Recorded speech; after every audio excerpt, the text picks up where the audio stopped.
influence of 1969's Battle of Britain film is all around us here at Duxford. Not only the gap in the row of hangars when one of them was blown up during part of the filming, but also in several of the specific aeroplanes, such as the two Bouchons we've just seen, flown by Steve Jones in the Aircraft Restoration Company's aircraft, and Dave Fullerton in Air Leasing's two-seater, and indeed several of the Spitfires on display.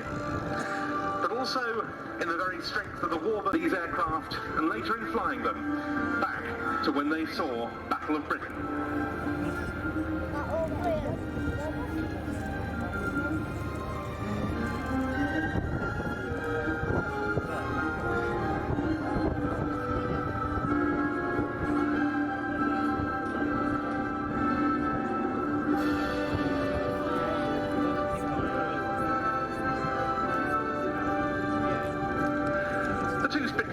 Returning to Earth. The first of them, one of the two Mark 1As that we'll see in the show today, owned by Comanche fighters, and that was flown by Stu Goldspink. Survivor of combat in 1940, but only briefly, shot down on its one and only operational mission over the beaches of Dunkirk while in the hands of the commanding officer of number 19 squadron leader Geoffrey Stevenson.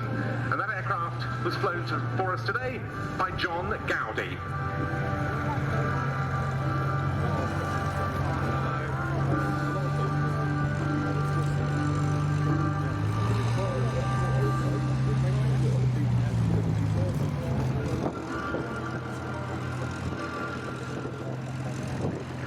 Well, rather as I expected, as we bring ourselves back into the real world after that bit of cinematic escapade, we are seeing a few changes to the flying program today due to the wind conditions. The wind, as you can see if you're looking at the windsock, is changing direction quite a lot and has stiffened up quite a bit.